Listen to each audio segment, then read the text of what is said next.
Back to my channel. ఈరోజు ఏం జరగబోతుందో తెలుసుకుందామా? ఇంకా ఎపిసోడ్లోకి వెళ్ళిపోతే జోష్న ఇక మనసులో అనుకుంటుంది, నాకైతే వీడు మాట ఇచ్చాడు, వేడి నోటితో ఎట్టి పరిస్థితుల్లోనూ దీప గురించి నిజం చెప్పనను అన్నాడు.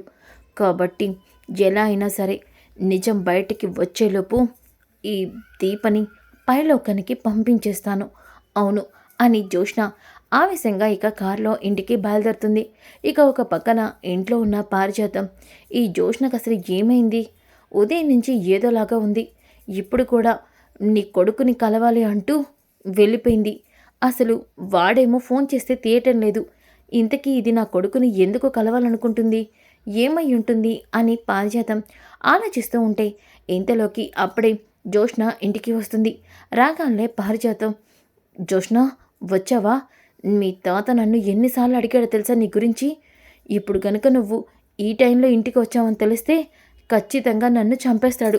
పద పద, త్వరగా పైకి వెళ్దాం పద అని చెప్పేసి ఇక పారిజాతం జోష్నని తీసుకువెళ్ళబోతుంటే అప్పుడే శివనారాయణ, ఆగు జోష్న అని వెనకాలనే తాత అని అంటుంది.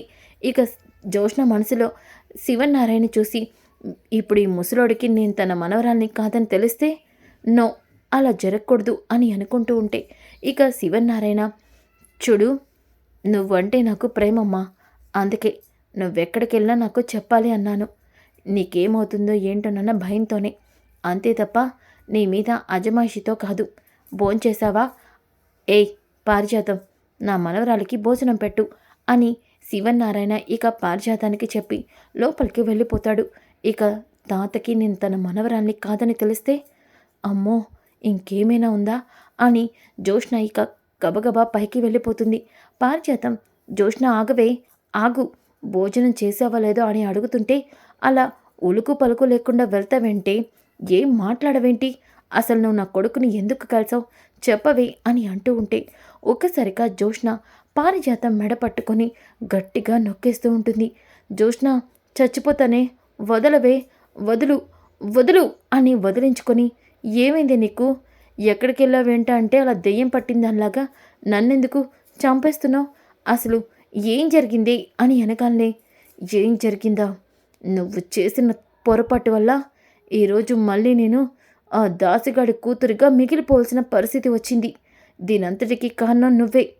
అలా అంటున్నావేంటే, నీకోసమే కదా నేను ఈ ఇంటి వారసురాల్ని చంపి మరీ ఆ ప్లేస్లో నిన్ను పెట్టింది.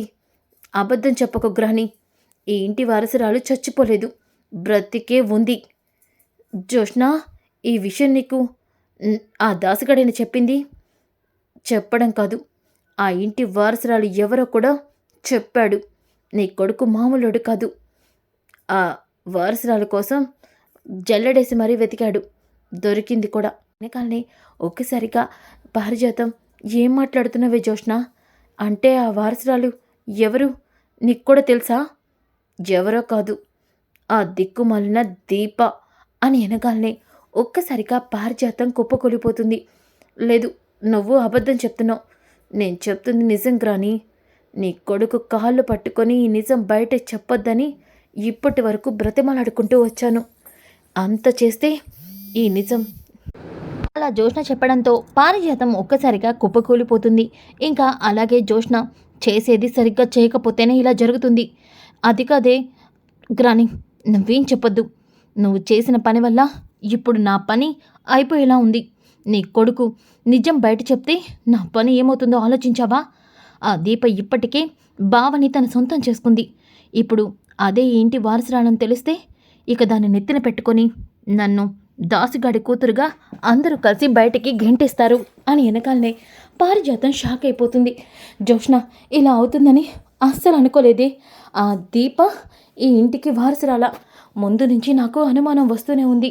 సుమిత్రని దీపని చూసినప్పుడల్లా తల్లి కూతురులాగా అనిపించేవారు. ఇది నిజమని తెలిసాక నా మైండ్ లేదు, నా పరిస్థితి కూడా అదే. నీ కొడుకు అలా చెప్పడంతో నా మైండ్ కూడా పనిచేయలేదు. ఏం చేయాలో అర్థం కాక కాళ్ళ మీద పడ్డాను. ఈ నిజం ఎవరితో చెప్పొద్దని ఒట్టు వేయించుకున్నాను, కానీ నోరు మూయించలేదు. ఎందుకంటే ఈ నిజాన్ని చెప్పడంట, కానీ వారసురాలు మాత్రం అన్యాయం చేయను అన్నాడు. నాకు అర్థం కాలేదు. కానీ ఒక్కటి చెప్తున్నాను, నేను కనుక ఈ ఇంటి వారసురాలు కాదని నీ కొడుకు చెప్తే ఖచ్చితంగా నేను కన్న తండ్రిని కూడా చూడ్ను. ప్రాణాలు తీసేస్తాను. జోష్నా, అవును, మాట ఇచ్చాడంటే మాట మీదే ఉంటాడు. వాడి నోటితో నిజాన్ని చెప్పనని చెప్పాడని నువ్వే అంటున్నావు కదే. అలాంటప్పుడు వాడు ఎట్టి పరిస్థితిలోనూ నిజాన్ని బయట పెట్టడు అని చెప్పేసి ఇంకా పారిజాతం అంటుంది. ఇక జోష్న, చూడు గ్రాని, ఈ దెబ్బతో ఆ దీప గురించి నిజం తెలిసింది. ఇక ఆ దీపని ప్రాణాలతో ఉంచను. ఏం చేస్తావే? ఏం చేస్తానో చూస్తూ ఉండు అని చెప్పేసి ఇక జోష్న అంటుంది. ఇంకా ఉదయం అవుతుంది. ఉదయమైన తర్వాత అనసూయ ఇక దాసు దగ్గరికి వస్తుంది. రాగాలే స్వప్న అలాగే కాశీ, మీరా ఇలా వచ్చారేంటి? వచ్చి కూర్చోండి, నేను మీ నాన్నగారితో మాట్లాడాలి, అందుకే వచ్చాను కాశీబాబు అని అంటూ ఉంటే ఇక కాశీ, మా నాన్నతోనా? సరే ఉండండి, నాన్నని పిలుస్తాను అని చెప్పేసి ఇక దాసుని పిలుస్తాడు. ఇంతలోకి దాసు హాల్లోకి రాగాలే అనసూయని చూసి షాక్ అవుతాడు. మీరు ఇలా వచ్చారు? మీతో మాట్లాడడానికే వచ్చానండి అని అంటుంది. ఇక దాసు అటు ఇటు చూస్తూ ఇక అనసూయని బయట మాట్లాడుకుందాం అన్నట్టు సైగ చేస్తాడు. ఇక కాశీ స్వప్నకి ఏమీ అర్థం కాదు. ఇంతలోకి అనసూయ అలాగే దాసు ఇద్దరు కూడా బయటికి వెళ్తారు. ఇక బయటే మాట్లాడుకుందాం అని చెప్పేసి అంటూ ఉంటే కాశీకి అలాగే స్వప్నకి అర్థం కాదు. నాన్నకేమైంది? అనసూయ గారు ఇలా నాన్న కోసం రావటం ఏంటి, బయట మాట్లాడుకోవడం ఏంటి అని ఇద్దరు అనుకుంటారు. ఇక అనసూయ, బాబు, నేనైతే మా దీప గురించి మీతో నిజం చెప్పేశాను. చెప్పినప్పటి నుంచి నాకు నిద్ర లేదు. మా దీప ఎవరి కూతురు? అసలు మా దీపకి మీకు ఏ సంబంధం ఉంది? మా దీప గురించి మీకు ఏ నిజాలు తెలుసు? నా తమ్ముడిని మీరు ఎలా కలుసుకున్నారు? చెప్పండి బాబు, దీప తల్లిదండ్రులు ఎవరు అని వెనకాలనే అనసూయ నా నోరు మూయించేసింది నా కూతురు. కానీ ఈ నిజాన్ని నేను మీది ముందు బయట పెట్టలేను అని చెప్పేసి ఇక దాసు, దీప చాలా పెద్దకి చెందిన బిడ్డ. అవును, ఆ కుటుంబం దగ్గరికి దీపని చేర్చే బాధ్యత నాది అని దాసు అంటాడు. ఒక్కసారిగా అనసూయ షాక్ అవుతుంది. ఏంటి బాబు మీరు అంటుంది? ఆ కుటుంబం ఏ కుటుంబం? మీకు తెలుసా? దీపకి అమ్మ నాన్న అందరూ ఉన్నారా? చెప్పండి బాబు, దీప బిడ్డ అని వెనకాలనే ఇక దాసు, గొప్పింటి బిడ్డ కాదు, దీప పేరున్న కుటుంబానికి సంబంధించిన బిడ్డ. అవును, దీపని ఆ కుటుంబానికి చేర్చే బాధ్యత నాది. ఈ విషయం మరి దీపకి ఎట్టి పరిస్థితిలోనూ దీపకి ఈ విషయం తెలియకూడదు. అవును, అది నా తమ్ముడు కూతురు కాదన్న నిజం తెలిస్తే తట్టుకోలేదు. దాన్ని తన తల్లిదండ్రులు బస్టాండ్లో వదిలేసి వెళ్ళారంటే అది భరించలేదు. లేదు, నేను ఈ విషయాన్ని ఎప్పటికీ దీపతో చెప్పను అని దాసు అంటాడు. ఇక అనసూయ, ఈ మాట మీతో చెప్దామనే వచ్చాను. ఇప్పుడు నా మనసు కుదుట పడింది అని చెప్పేసి అనసూయ వెళ్ళిపోతుంది. ఇంతలోకి కాశీ అలాగే స్వప్న దాసు వెనక నుంచుంటారు. ఇక దాసు, ఏరా కాశీ, ఏమైంది? ఏంటి నాన్న, దీపక్ గురించి మీరు వాళ్ళతో ఏదో చెప్తున్నారు? దీపక్ మీకు ముందే తెలుసా? వాళ్ళ కుటుంబంతో మీకేమైనా సంబంధం ఉందా? ఒరే కాశీ, కొన్ని ప్రశ్నలకి సమాధానం భవిష్యత్తే నిర్ణయిస్తుంది. భవిష్యత్తే సమాధానం చెప్తుంది. ఎదురు చూడాల్సిందే అంటూ దాసు అక్కడి నుంచి వెళ్ళిపోతాడు. ఇక స్వప్న, కాశీ, మావయ్య గురించి తెలిసిందే కదా, మావయ్య అలాగే మాట్లాడతారు. కానీ ఆయన చేసేదానికి ఖచ్చితంగా అర్థం ఉంటుంది. అది దీపక్క విషయం అయ్యిందని తెలిసాకే నాకు అదేంటో తెలుసుకోవాలనుంది. భయపడద్దు కాశీ, నిజాలన్నీ బయటికి వస్తాయని మావయ్య గారు చెప్తున్నారు కదా, వెయిట్ చేద్దాం అని చెప్పి స్వప్న అంటుంది. ఇంకా ఒక పక్కన కార్తీక్ ఆఫీస్కి వస్తాడు. రాగానే ఒక అతను వచ్చి, sir good morning sir. Good morning Ramesh, ఇదేంటి చాలా రోజుల నుంచి నువ్వు కనిపించలేదు? అవును సార్, మేడం నన్ను ఈరోజు ఆఫీస్కి రమ్మని కాల్ చేస్తే వచ్చాను. ఎవరు? కొత్త సీఈఓనా? అవును సార్. ఏంటో నీతో పని? తెలీదు సార్, వచ్చాక తెలుస్తుంది అని వెనకాలనే అప్పుడే ఇక జోష్న అక్కడికి వస్తుంది. రాగాలనే గుడ్ మార్నింగ్ మేడం అని అందరూ కూడా జోష్నని విష్ చేస్తారు. కార్తీక్ మాత్రం విష్ చేయకుండా అలా చూస్తూ ఉంటూ ఇక జోష్న రాగాలనే గుడ్ మార్నింగ్ సీఈఓ గారు అని అంటాడు. బాబా, నువ్వు నన్ను విష్ చేయడం ఏంటి? నువ్వెప్పుడు నా దృష్టిలో సీఈఓనే, కానీ ఇప్పుడు నాకు ఆ కాంబినేషన్ లేదు కదా అని కార్తీక్ అంటాడు. ఇక జోష్న, బావా, ఆ దీప నీ సొంత మరదలని తెలీదు. తెలిస్తే నువ్వు దాన్ని నెత్తిన పెట్టుకుంటావు. ఈలోపు నేను ఏదో ఒకటి చెయ్యాలి, అందుకే చేయాల్సింది చేసేస్తున్నాను బాబా అని జోష్న అనుకుంటుంది. ఇక కార్తీక్, రమేష్ని ఏంటి పిలిపించావంట? ఇప్పుడు రమేష్ని ఉన్న పనంగా వైజాగ్ నుంచి ఇక్కడికి రమ్మని చెప్పాల్సిన అవసరం ఏముంది అని జోష్న అంటుంది. అది కాదు బావా, ఇప్పుడు హైదరాబాద్లో రమేష్తో చాలా పనుంది, అందుకే రమేష్ని ఇక్కడికి పిలిచాను. అంటే బావా, వైజాగ్లో నా రెస్టారెంట్స్కి సేల్ బాగా తగ్గిపోయిందంట. అలాగే అక్కడ కస్టమర్స్ వాకింగ్ త్రూ కూడా బాగా తగ్గిందంట. దానికోసం కొన్ని చేయాలి, దానికి నీ హెల్ప్ కావాలి.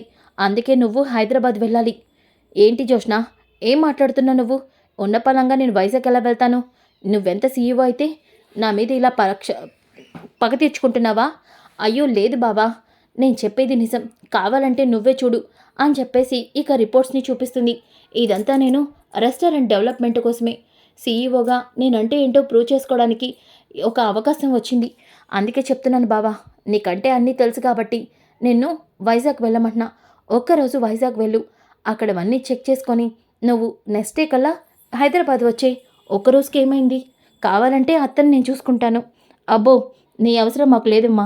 నువ్వు మా ఇంటికి వస్తే మీ తాతయ్య వెనకాలే వచ్చేస్తాడు, అదొక పెద్ద గొడవ. ఇవన్నీ మాకు అవసరమా? నువ్వు చెప్పినట్టే నైటే నేను వైజాగ్ వెళ్తానులే అని కార్తీక్ అంటాడు. ఇక జోష్న, నువ్వు అలా వెళ్తేనే కదా బావా నా పని ఈజీ అవుతుంది అని మనసులో అనుకుంటుంది.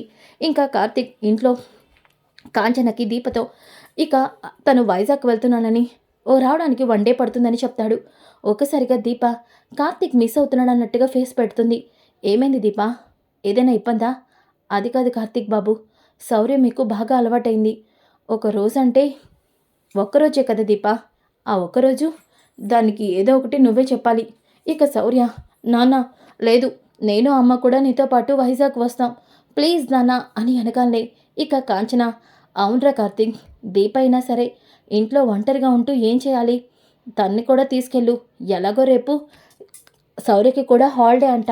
అవును, రేపు పబ్లిక్ హాలిడే అంట. అయితే ఏముంది, ముగ్గురం వెళ్దాం అని కార్తీక్ అంటాడు. ఒక్కసారిగా కాంచన అనసూయ ఈ రకంగా వీళ్ళ మధ్య మనం చేయొచ్చు అని అనుకుంటారు. ఇక ఉదయం అవుతుంది. ఉదయం అయిన తర్వాత ఇక జోష్న మేనేజర్కి కాల్ చేసి, బావా ఫ్లైట్ టికెట్ బుక్ చేయమన్నాడు. చేశారా? బావా వైజాగ్ వెళ్ళారా? మేడం, కార్తీక్ సార్తో పాటు వాళ్ళ వైఫ్ దీప అలాగే వాళ్ళ కూతురు శౌర్యకి కూడా టికెట్స్ బుక్ చేయమన్నారు. ఈరోజు మార్నింగ్ 10:30కి టికెట్స్ ఉన్నాయని చెప్పాను. ఆల్రెడీ వాళ్ళు బయలుదేరి ఉంటారు మేడం అని వెనకాలే జోష్న షాక్ అవుతుంది. వాట్, బావతో పాటు దీప కూడానా? అవును మేడం అని వెనకాలే. ఛీ, నేను బావని దాని నుంచి దూరం చేద్దామనుకుంటే బావ ఏకంగా ఫ్యామిలీ ట్రిప్ వేస్తున్నాడా? ఎలా అయినా సరే దీప వైజాగ్ వెళ్ళకూడదు. అవును అని ఇక జోష్న రౌడీలకి ఫోన్ చేస్తుంది. ఇక రౌడీ లారెన్స్, చూడండి మేడం, మేము మనిషిని చూడకుండా అస్సలు డీల్ కుదుర్చుకోం, కానీ మీరు మా కోసం ఒకసారి మా వరకు వచ్చారు కాబట్టి ఈ డీల్ని కుదుర్చుకుంటున్నాం. చెప్పండి, చూడు, నీకెంత డబ్బు కావాలంటే అంత డబ్బు ఇస్తాను. ఇప్పుడు నేను పంపించిన ఫోటోలో ఆమె వైజాగ్ హైదరాబాద్ ఎయిర్పోర్ట్ దగ్గరికి వస్తుంది. ఆ ఎయిర్పోర్ట్కి వెళ్ళేలోపే దాన్ని మీరు కిడ్నాప్ చేసి తర్వాత దాన్ని చేయాలి, కానీ చంపేసే ముందు నేను దాన్ని కలవాలి. సరే మేడం, మీరు చెప్పినట్టే చేస్తాను అని లారెన్సు ఇక జోష్న కాల్ కట్ చేసి ఇక దీపా, కార్తీక్, శౌర్య ముగ్గురు కూడా కార్లో వెళ్తూ ఉంటే కాంచన, అనసూయ వాళ్ళకి బాయ్ చెప్తూ ఉంటారు. ఇక కార్లో వెళ్తున్న దీపా, కార్తీక్ చాలా హ్యాపీగా ఉంటారు. శౌర్య, ఇప్పుడు ఇదంతా అవసరమా? కార్తీక్ బాబుని మనం ఇబ్బంది పెడుతున్నాం. లేదు దీపా, నాకేమీ ఇబ్బంది లేదు, ఒక్కడనే ఎలా వెళ్ళాలా అని బోర్గా ఫీల్ అవుతుంటే మీరిద్దరూ వచ్చినందుకు చాలా హ్యాపీగా ఉంది. చూసావా, నాన్న కూడా హ్యాపీగా ఫీల్ అవుతున్నాడు. నువ్వే ఎప్పుడు ఏదో ఒకటి అంటావు. నాన్నకి నేనంటే ఏంటో బాగా తెలుసు అని శౌర్య అంటుంది. ఇక కార్తీక్, దీప, శౌర్య కారులో వెళ్తూ ఉంటే సడన్గా కారు ట్రబుల్ ఇస్తుంది. దాంతో ఒక్కసారిగా కార్తీక్ డ్రైవర్తో ఏమైంది అని వెనకాలనే, ఏమో సార్, టైర్ పంచర్ అయినట్టుంది, చూస్తానుండండి సార్ అని చెప్పి కిందకు దిగుతాడు. ఒక్కసారిగా టైర్ కింద ఇక మేకులు ఉండడం చూసి, ఇదేంటి, టైర్ కింద ఎవరో కావాలని ఇలా మేకులు బెల్ట్ని పెట్టారు అని అనుకుంటూ ఉంటే కార్తీక్ ఏమైంది అంటూ కారు దిగుతాడు. ఏమో తెలీదు సార్, ఇలా టైర్ కింద రౌండ్గా ఇలాంటి బెల్ట్ని పెట్టారు, ఎవరో రోడ్డు మీద కావాలనే ఇదంతా చేసినట్టు అనిపిస్తుంది అని అనగానే కార్తీక్ కూడా అది చూసి, నాకు కూడా అలాగే అనిపిస్తుంది, ఎవరు చేసి ఉంటారు ఇది అని అంటూ ఉంటే శౌర్య, అమ్మా నేను కూడా చూస్తానుండు అని కారు దిగిపోతుంటే శౌర్య ఆగు అని అంటూ ఉంటే శౌర్య కారు దిగేస్తుంది. ఇక శౌర్య, నాన్న ఏమైంది? కారు పంచర్ అయిందిలే శౌర్య, ఇంతకీ మీ అమ్మ ఏం చేస్తుంది? అమ్మ లోపలే ఉంది, అమ్మను కూడా కారు దిగమను, మనం వేరే క్యాబ్ బుక్ చేసుకుని వెళ్దాం అని అంటూ ఉంటే ఇంతలోకి శౌర్య అలాగే కార్ డోర్ తీగానే అక్కడ దీప ఉండదు. నాన్న, కారులో అమ్మ లేదు. దీపా, దీపా అంటూ కార్తీక్ ఇక కారు డోర్ ఓపెన్ చేస్తే అక్కడ దీప ఉండదు. ఇక ఇంతలోకి దీపని కార్ డోర్ ఓపెన్ చేసి తన ముఖానికి పెట్టి బలవంతంగా దీపని పక్కన కారు ఎక్కించుకొని వెళ్ళిపోతారు. కార్తీక్ అలాగే శౌర్య ఇది చూసుకోరు. ఇక ఒక్కసారిగా కార్తీక్ దీప అంటూ కారు చుట్టూ తిరుగు చూస్తే అప్పుడే కారు కింద ఇక దీప బ్యాంగిలు అలాగే ఇయర్ రింగ్ పడి ఉంటుంది. ఇది అమ్మవే, అవును ఇవి దీపవే. అంటే దీపని ఎవరో కావాలని బలవంతంగా తీసుకెళ్లారు. ఎవరో తెలుసుకోవాలి. శౌర్య పద అంటూ కార్తీక్ ఇక వెంటనే క్యాబ్ బుక్ చేసుకొని ఇంటికి బయలుదేరతాడు. శౌర్యని ఇంటికి పంపించేస్తాడు. కాంచన, అనసూయ చాలా టెన్షన్ పడుతూ ఉంటారు. దీపని ఎవరు తీసుకెళ్ళి ఉంటారు, అంత అవసరం ఎవరికుంది అని వెనకాలనే ఇక కార్తీక్ ఒక్కసారిగా పోలీసుల్ని కాంటాక్ట్ అవుతాడు. తనకి తెలిసిన సీఐ, ఏమైంది కార్తీక్? ఒరే, వెంటనే నాకు సీసీ కెమెరాల వీడియో కావాలి. ఏ రోడ్ అంటే అని చెప్పేసి ఇక రోడ్ పేరు చెప్తాడు. ఇక వెంటనే తన ఫ్రెండ్, సరే కార్తీక్, నీకోసం నేను వెంటనే దీన్ని ట్రేస్ చేస్తాను. కార్తీక్ ఏమో అలా చెప్పడంతో తన ఫ్రెండ్ ఏమో ఇక వీడియోని ట్రాప్ చేస్తూ ఉంటాడు. ఇంతలోకి దీపని కిడ్నాపర్స్ ఒక దగ్గరికి తీసుకొచ్చి కాళ్ళు చేతులు కట్టేస్తారు. ఎవర్రా మీరు, ఎందుకు నన్ను ఇక్కడికి తీసుకొచ్చారు, అసలు మీరెవరు, ఎవర్రా మీరు అని అంటూ ఉంటే అప్పుడే జోష్న అక్కడికి వస్తుంది. ఒక్కసారిగా దీప, జోష్న వీళ్ళెవరో నాకు తెలీదు, నిన్ను కూడా ఇలాగే వాళ్ళు తీసుకొచ్చేశారా? జోష్న ఏంటి మాట్లాడవు? దీప మరీ ఇంత అమాయకురాలువా? వాళ్ళు నిన్ను తీసుకొచ్చేసి కాలు చేతులు కట్టేశారు. నేను మాత్రం ఇలా ఫ్రీగా ఉన్నాను. ఆ మాత్రం నీకు అర్థం కావట్లేదా నిన్ను కిడ్నాప్ చేయించింది నేనని?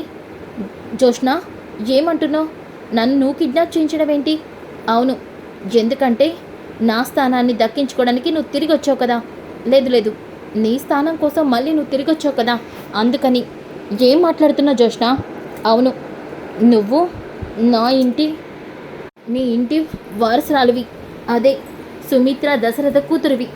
ఈ విషయం తెలియక నేనే నిన్ను ఇంటికి తీసుకొచ్చాను, మా మమ్మీకి దగ్గర చేశాను. కానీ ఇప్పుడు నిజం తెలిసాక నిన్ను చంపేయాలని ఇక్కడికి తీసుకొచ్చాను. ఏం మాట్లాడుతున్నా జోష్న? అవుని, మా గ్రాని మా నాన్నకి పుట్టిన నన్ను ఈ ఇంటికి వారసురాలు చేయాలని పుట్టగానే నిన్ను మార్చేసి నిన్ను చంపేయమని చెప్పి నన్ను ఆ స్థానంలో పడుకోబెట్టింది. కానీ ఆ కుబేరుడు ఎవడో నిన్ను తీసుకెళ్ళి పెంచుకొని మళ్ళీ నిన్ను ఇక్కడికే తీసుకొచ్చేలా చేశాడు. ఇప్పుడు నువ్వు నిజమైన ఆ వారసురాలమని తెలిస్తే నా గతి ఏమవుతుంది? ఇప్పటికే మా బావతో 3 ముళ్ళు వేయించుకున్నావు. ఇక ఈ నిజం తెలిస్తే ఇంట్లో ఎవ్వరు కూడా నన్ను వారసురాలుగా చూడరు, దాసిగాడి కూతురుగా బయటికి గెంటేస్తారు. అందుకే నిన్ను చంపడానికి ఇక్కడికి తీసుకొచ్చాను. జోష్న అంటే నేను, అవును, నువ్వు సుమిత్ర దశరథ కూతురివి, శివనారాయణ మనవరాలివి. కానీ ఈ నిజం నీకు చెప్పి నిన్ను చంపడానికి ఇక్కడికి తీసుకొచ్చాను. ఇంకేం చూస్తున్నావు లారెన్స్, చంపే దీన్ని అని వెనకాలే అప్పుడే అక్కడికి పోలీసులతో కార్తీక్ వస్తాడు. ఒక్కసారిగా జోష్న చెంప పగలగొట్టి, ఛీ, నువ్వింత చెడ్డదానివని అస్సలు అనుకోలేదు, నీ వెనక ఇంత చేస్తావని ఊహించలేదు. అది కాదు బావా, నోరు మొయ్, ఎవరే నీకు బావా? దీప నా మరదలని, అలాగే మా అత్త కూతురన్న విషయం బయట పడిపోయింది. నువ్వు పారు కలిసి ఆడిన నాటకం అంతా నీ నోటితోనే విన్నాను. ఇక ఎవరిని మోసం చేయలేవు. దీపా, దీప అంటూ దీపకున్న తాళ్ళని విప్పేసి ఒక్కసారిగా దీపని గట్టిగా హక్ చేసుకుంటాడు. అది చూసిన జోష్న షాక్ అయిపోతుంది. ట్విస్ట్ అదిరింది కదా. కమింగ్ ఎపిసోడ్ ఇంకా ఇంట్రెస్టింగ్గా ఉంటుంది. Don't miss. ఈ వీడియో నచ్చితే లైక్ చేయండి, షేర్ చేయండి. Thanks for watching. Back to my channel. ఈరోజు ఏం జరగబోతుందో తెలుసుకుందామా? ఇంకా ఎపిసోడ్లోకి వెళ్ళిపోతే జోష్న ఇక మనసులో